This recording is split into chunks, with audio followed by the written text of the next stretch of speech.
if a demolition team set off when you see the old demolitions of these old buildings. It looks like one of those scenes of an old building being purposely dynamited and blown up. Anybody who's ever watched a building being demolished on purpose knows that if you're going to do this, you have to get at the under-infrastructure of a building and bring it down. The way the structure is collapsing, this was the result of something that was planned. It's not accidental that the first tower just happened to collapse and then the second tower just happened to collapse in exactly the same way.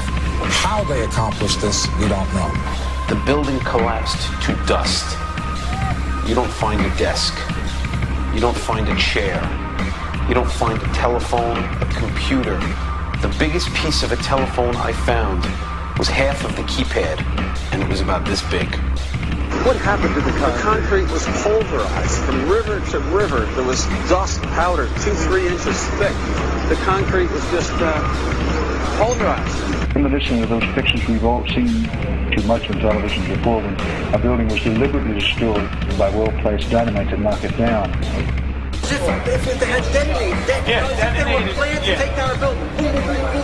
I heard a second explosion. There was a heavy-duty explosion. Then there was secondary explosions and then subsequent collapses. An explosion blew and it knocked everybody over. To me, it sounded like an explosion. It sounded like gunfire. Bang, bang, bang, bang, bang. And then all of a sudden, 3 big explosions. We heard a big explosion coming down. And then the entire top of the building just blew up. We saw some kind of explosion. By the force of the explosions. Big explosion. Blew us back into the 8th floor. Then we get to the lobby. This is a big explosion.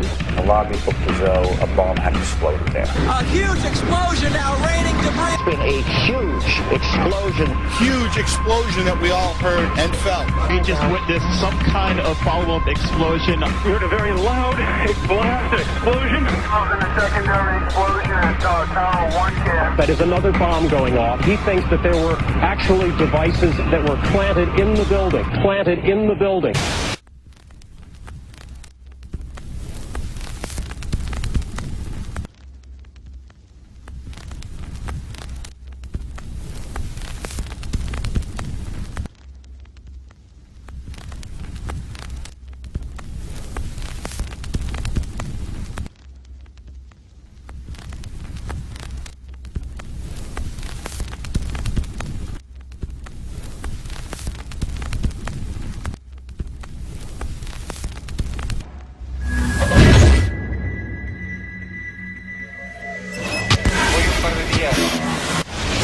I don't think anybody could have predicted that they would try to use an airplane as a missile, a hijacked airplane as a missile. Nobody in our government, at least, and I don't think the prior government that could envision flying airplanes into buildings.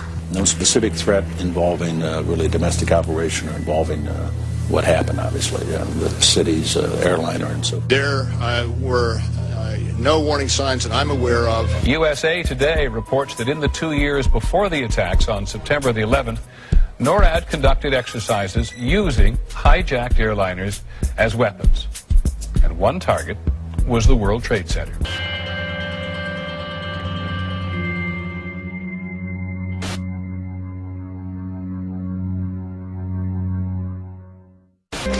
In confidential documents from the Philippines obtained by CNN, the plan was clear.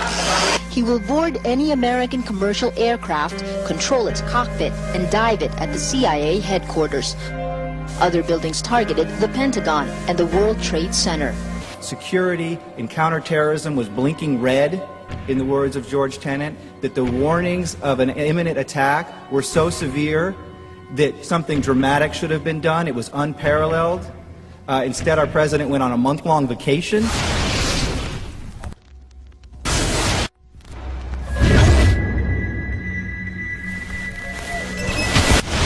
The head of Pakistani intelligence at the ISI, Mahmoud Ahmed, requested Omar Sheikh to wire $100,000 to Mohammed Atta, who was the lead hijacker.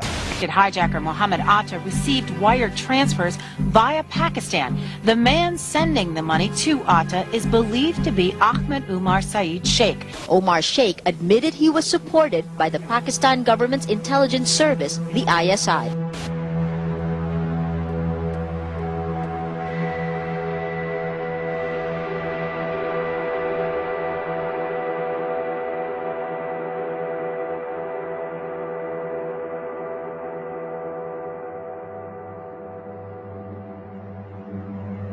although we are told that 4 or 5 of the alleged hijackers were on each of the flights.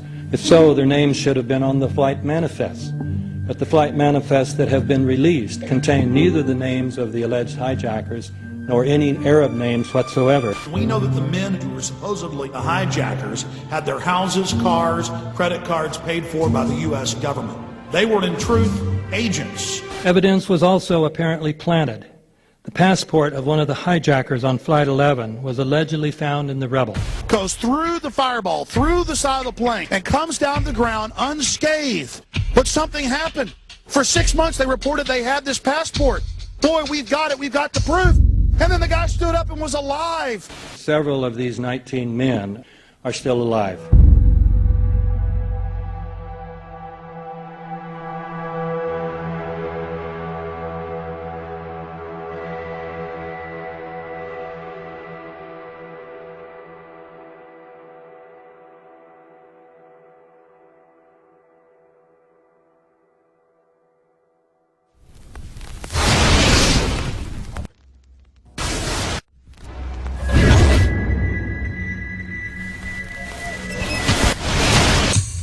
Of course we're after Saddam Hussein, bin Laden. He's January 2001, the Bush administration orders the FBI and intelligence agencies to back off investigations involving the bin Laden family, including 2 of Osama bin Laden's relatives, who were living, guess where, in Falls Church, Virginia, right next to CIA headquarters. When he was already America's most wanted criminal, he reportedly spent 2 weeks in the American hospital in Dubai, was treated by an American doctor, and visited by the local CIA agent.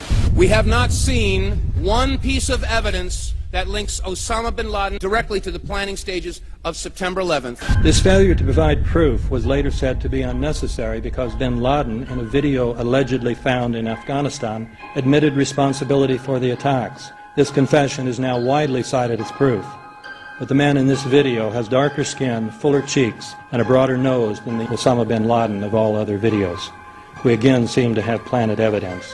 In 1976, Osama's older brother Salim bin Laden hired a man in Texas by the name of Jim Bath to handle all the investments in the United States for the bin Laden family. Jim Bath also happens to be a personal, almost lifelong friend and former Air National Guard pilot with George W. Bush. The connections between the Bushes and the bin Ladens become much more clear when George Herbert Walker Bush made trips to Saudi Arabia in 1998 and 2000 to meet with the bin Laden family on behalf of a company called the Carlyle Group.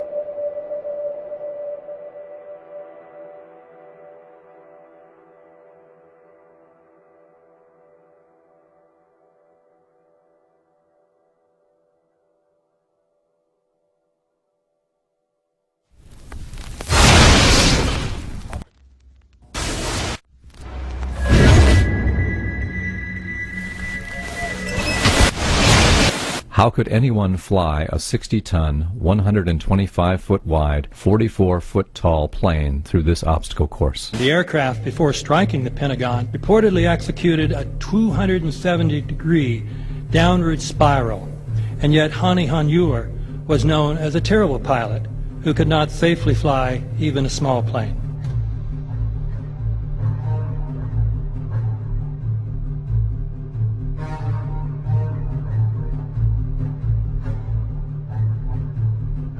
No seats, no luggage, no bodies.